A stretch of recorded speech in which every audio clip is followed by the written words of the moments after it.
Market rates, Jonathan said, not even looking up from my salary adjustment request.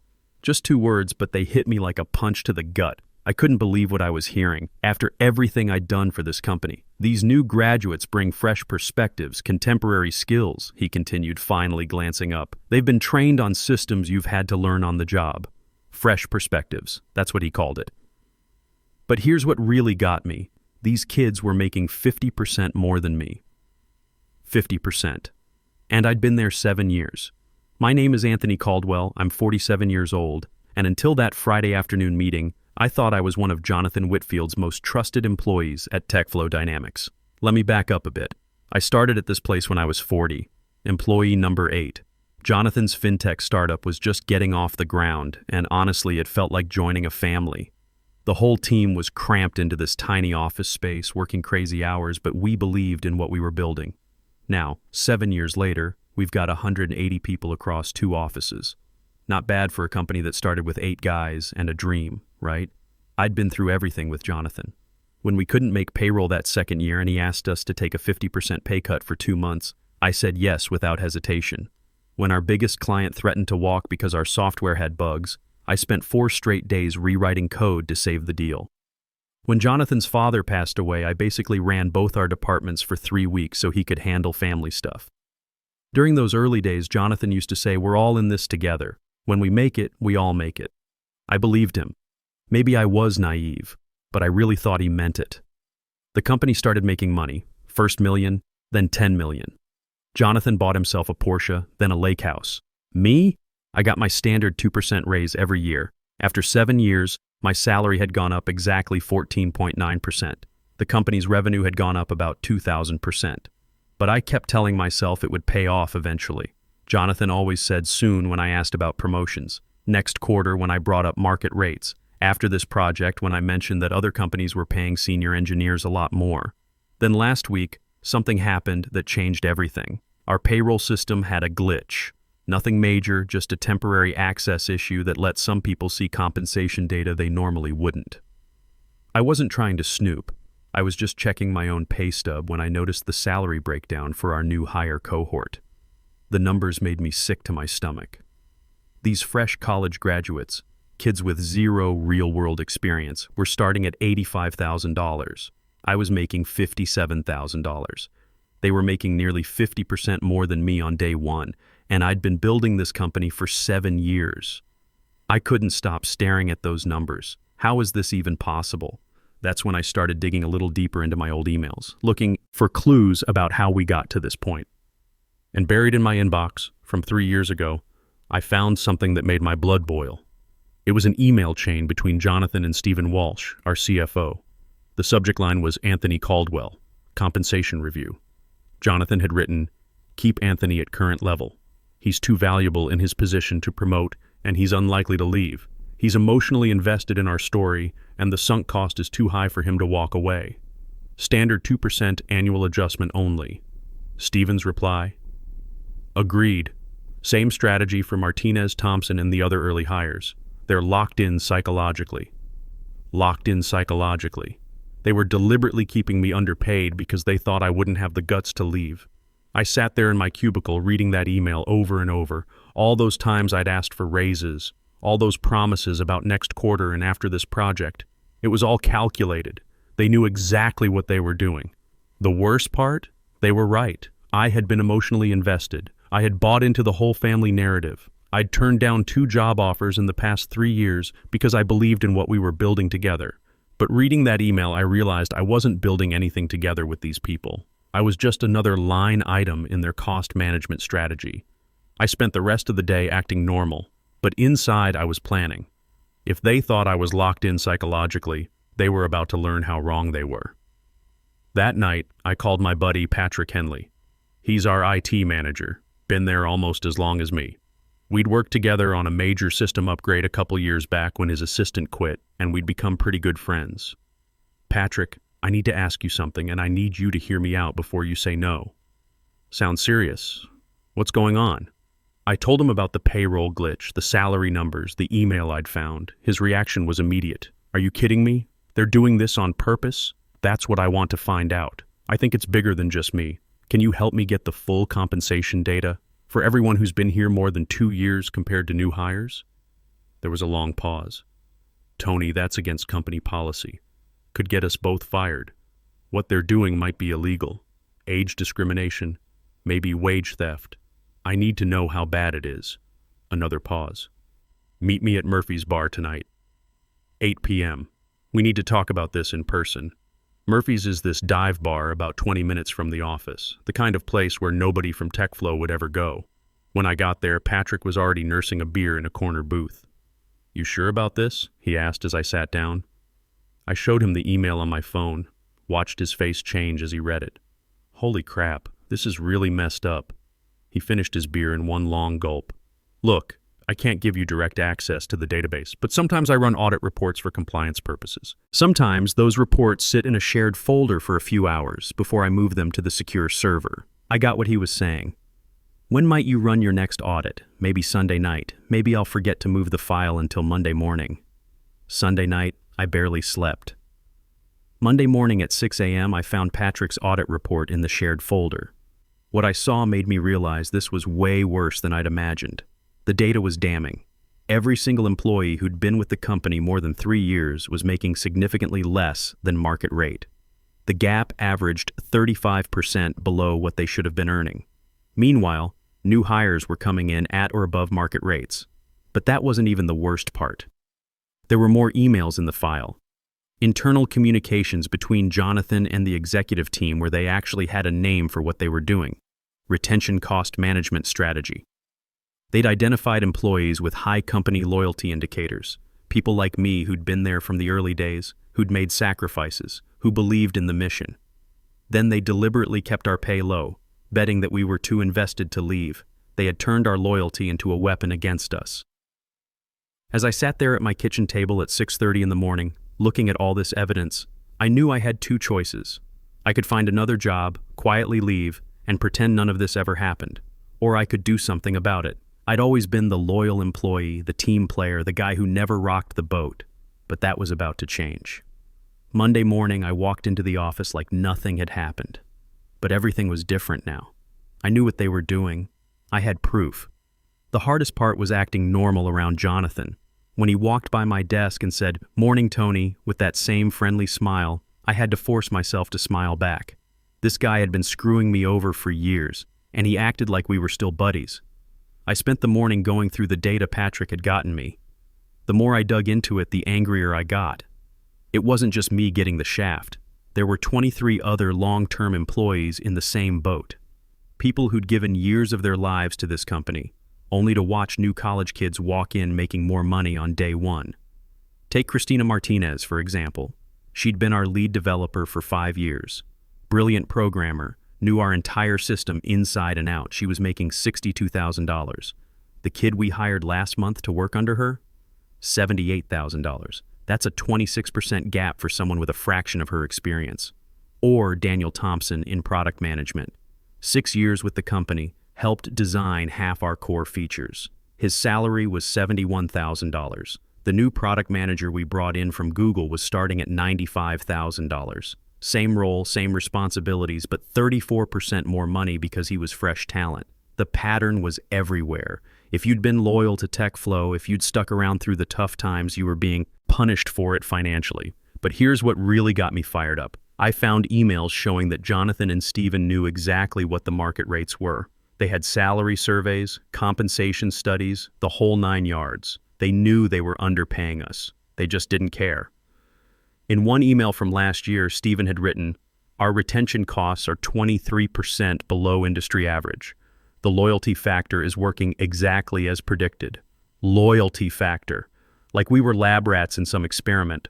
I made copies of everything, saved it all to a personal drive, emailed it to my personal account, even printed out hard copies. If I was going to do something about this, I needed to be prepared. Tuesday, I started reaching out to a few people. Not the whole group yet, just a couple of guys I trusted. I started with Daniel since his name was all over the emails. "Hey, can we grab coffee after work? I want to run something by you." We met at this little cafe a few blocks away. I showed him the compensation data, his own salary compared to the new hire. His face went white. You've got to be kidding me. I wish I was. Look at this. I pulled up the emails about retention cost management. Daniel stared at his phone screen for a long time. So they've been lying to us for years, pretty much. Question is, what do we want to do about it? What can we do? It's not like we can force them to give us raises. Maybe we can, if we do this right. I explained my thinking. We had evidence of systematic wage suppression. We had proof they were deliberately targeting loyal employees. In some states, this could be considered fraud or breach of good faith. Even if it wasn't technically illegal, it was definitely unethical, and the bad publicity alone could hurt them. You're talking about going nuclear, Daniel said. I'm talking about getting what we deserve. Wednesday, I had lunch with Christina. Same conversation, same shocked reaction, but Christina had a different perspective. Tony, I've been thinking about leaving anyway. The new guy makes more than me, and I'm supposed to train him? It's insulting. That's exactly why we need to stick together on this. If we all just quietly leave, nothing changes. They'll just keep doing this to the next group of people. She nodded slowly. What's your plan? I'd been working on that. The way I saw it, we had 3 options. Option 1, go to HR and file a complaint. But HR worked for Jonathan, so that was probably a dead end. Option 2, get lawyers involved, file a lawsuit. That could work, but it would take years and cost a fortune. Option 3, handle it ourselves. What do you mean, handle it ourselves? I mean, we confront Jonathan directly, show him what we know, and give him a chance to fix it. If he refuses, then we make the information public. Public how?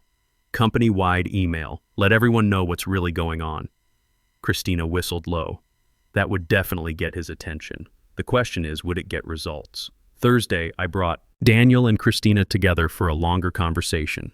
We went through all the data, all the evidence. By the end of the meeting, we'd identified 15 other people who were definitely being underpaid and probably another 8 who might be. So we're talking about maybe 20 people total, Daniel said. 20 people who've been getting screwed for years while watching new hires make more money, I corrected.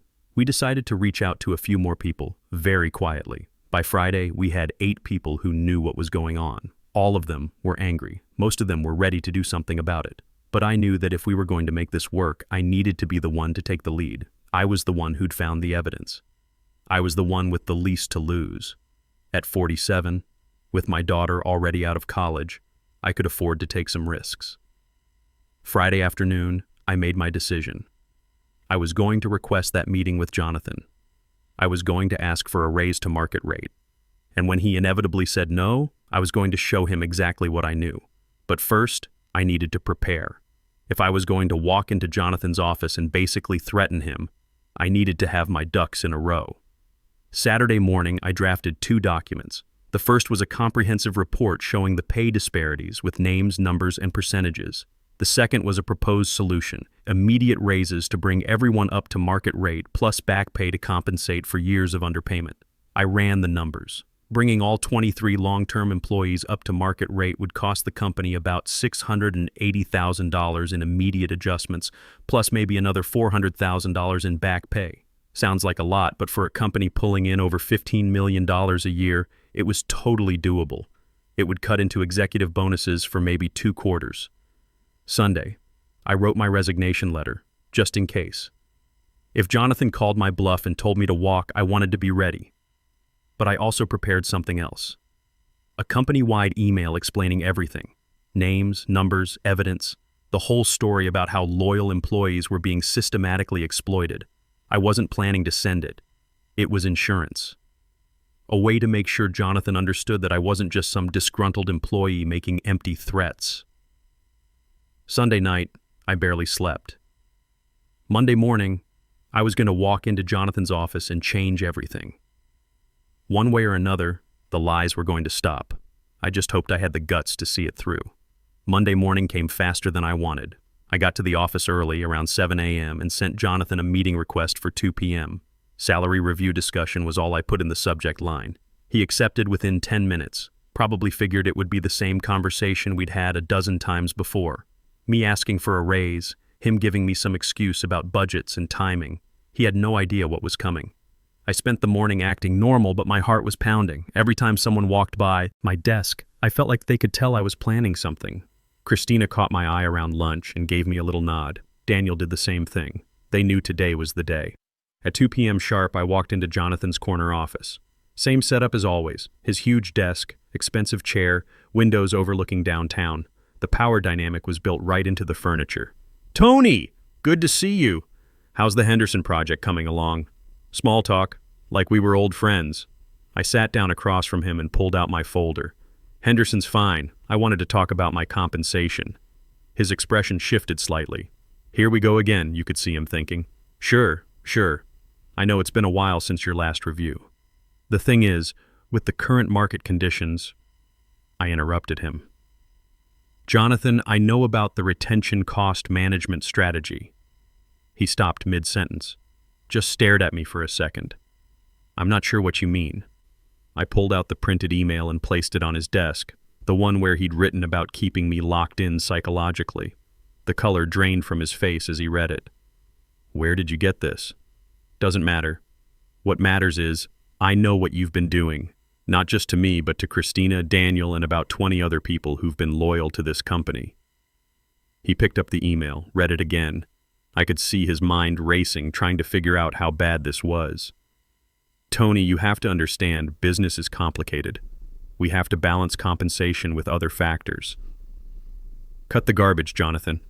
You deliberately kept my salary low because you thought I wouldn't leave. You bet on my loyalty and used it against me." I pulled out the compensation analysis and dropped it on his desk. All the numbers, all the comparisons, everything laid out in black and white. New hires are making 50% more than me, 35% more than Christina. These aren't market conditions, this is deliberate wage suppression. Jonathan flipped through the pages, his jaw getting tighter with each one. "This is confidential company information. You had no right to access this, and you had no right to lie to me for 7 years. We stared at each other across his desk. This wasn't how our conversations usually went. Usually I was the one asking for favors, hoping for crumbs. Today was different. "What do you want, Tony?" "I want you to fix it. Market rate adjustments for everyone who's been underpaid. Back pay to make up for the years you've been shorting us. And a transparent compensation policy so this never happens again." He laughed. Actually laughed. "You're talking about over $1 million. That's not happening." "Then I guess we have a problem." I pulled out my phone and showed him the draft email I'd prepared. The one addressed to everyone in the company. "This goes out in 24 hours unless we reach an agreement." His eyes went wide as he read the subject line. "The truth about TechFlow's compensation practices. You're threatening me? I'm giving you a chance to do the right thing before this becomes public." Jonathan stood up, started pacing behind his desk. "This is extortion, Tony. You could go to jail for this." "No, extortion would be if I was asking for money for myself. I'm asking you to pay people what they're worth. Big difference." He sat back down, rubbed his face with both hands. "Even if I wanted to do this, the board would never approve it. The board's going to have bigger problems if this story hits social media. Tech company exploits loyal employees while CEO buys lake house. That's not great PR." We sat in silence for maybe 30 seconds. I could practically see the calculations running in his head. Cost of fixing the problem versus cost of the bad publicity. "I need time to think about this. You have until 5 p.m. tomorrow. After that, the email goes out automatically." That was a lie. I'd have to send it manually. But he didn't know that. And if I say no, if I tell you to just quit, then everyone in this company is going to know exactly how you've been treating the people who built this place, and I'm guessing a lot of them are going to be pretty angry about it. Jonathan looked at the papers scattered across his desk, then back at me. "I can't believe you're doing this. After everything we've been through." "After everything we've been through?" "Jonathan, you've been stealing from me for 7 years. Don't talk to me about loyalty." I stood up to leave. "One more thing. Christina, Daniel, and about 6 other people know what's going on. So if you're thinking about firing me or trying to cover this up, it's not going to work." His face went pale again. "How many people have you told?" "Enough. The cat's out of the bag, Jonathan. You can either fix this quietly, or we can make it very public. Your choice." I walked out of his office and closed the door behind me. My hands were shaking, but I felt incredible. 7 years of being told no, 7 years of being made to feel like I should be grateful for scraps. That was over. Back at my desk, I sent a quick text to our group. It's done. He has until tomorrow at 5. Christina texted back. How'd he take it? Not well, but he knows we're serious. The rest of the afternoon was weird. Jonathan didn't come out of his office. I saw Stephen Walsh hurry in there around 3:30 and stay for an hour. Then I saw them both on a conference call that went until almost 6 p.m. People were starting to notice something was up. A couple of coworkers asked if everything was okay, why the executives were having all these closed-door meetings. I just told them I'd probably know more tomorrow. Tuesday morning, Jonathan wasn't in the office. His assistant said he was working from home. Stephen Walsh looked like he hadn't slept. Around lunch, I got an email from Jonathan asking me to come in at 2 p.m., same time as yesterday, same office. This time, when I walked in, Stephen was there too, and Jonathan had a folder in front of him that looked suspiciously like the compensation adjustment plan I'd given him. Okay, Jonathan said without looking up. Let's talk. I sat down across from Jonathan and Stephen. The tension in the room was thick enough to cut with a knife. We've reviewed your proposal, Stephen said, not making eye contact. The numbers are significant. Jonathan finally looked up from the folder. He looked like he'd aged 5 years overnight. Tony, what you're asking for would cost us about $1.1 million in immediate adjustments and back pay. That's what fair compensation costs, Jonathan. Stephen jumped in. We've run the numbers. We can do the market rate adjustments. That's about $680,000 spread over the affected employees. But the back pay, that's where it gets complicated. Not complicated. Expensive. There's a difference. Jonathan leaned forward. Look, we screwed up, okay? The retention strategy was Stephen's idea, but I signed off on it. We thought we were being smart about cost management, but we never meant to... You never meant to get caught. He didn't argue with that.